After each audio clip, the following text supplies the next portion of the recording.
لنقف إزاء موضوع مهم وخطير جدا وله علاقة مباشرة بالشعب الكردي خصوصا وشعوب الشرق الأوسط وجميع شعوب العالم. وفي نفس الوقت تتمثل مخاطر هذا الموضوع في ضرب المصالح العليا لجميع دول العالم، وهي قضية تحديد مصير أسرى إرهابيي داعش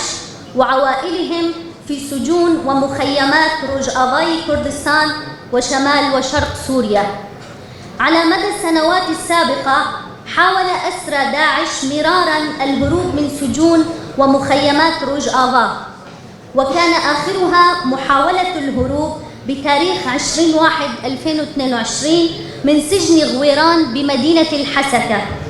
وجراؤها كانت هناك مخاطر كبيرة على أمن واستقرار مناطق الإدارة الذاتية، ولو تمت عملية الهروب هذه بنجاح لتسببت بمخاطر كبيرة على المنطقة والعالم، ولكان سبباً في تقوية تنظيم داعش الإرهابي مرة أخرى كما كان في العام 2014.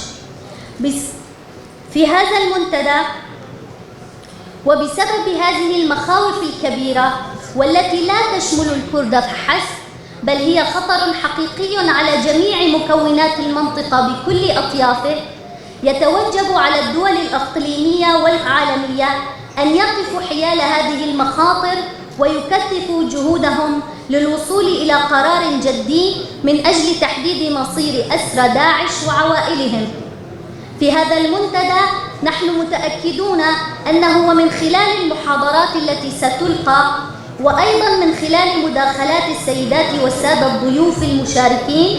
سنصل بأسلوب أكاديمي وقانوني إلى مخرجات أساسية ومهمة لتحديد مصير أسرى إرهابيي داعش،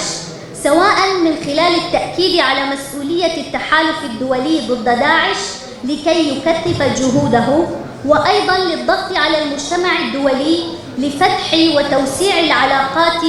مع الإدارة الذاتية على الأصعدة السياسية والدبلوماسية والاقتصادية والعسكرية، والتوصل إلى إنشاء محكمة دولية لمحاكمة أسرى داعش، وذلك لإبعاد مخاطر الإرهاب وتوفير السلام والأمن والاستقرار في الشرق الأوسط والعالم. نحن كهيئة تحضيرية لهذا المنتدى سنرسل كتابياً وبشكل رسمي عن طريق الإدارة الذاتية وحكومة إقليم كردستان مخرجات هذا المنتدى إلى القنصليات والسفارات الموجودة في إقليم كردستان والعراق وجميع الجهات المعنية بهذا الملف الهام والخطير. مرة أخرى نرحب بجميع السيدات والسادة المحاضرين والضيوف والمشاركين، وكلنا أمل وثقة أن النقاشات ستكون في مستوى أهمية المنتدى، ولكم جزيل الشكر.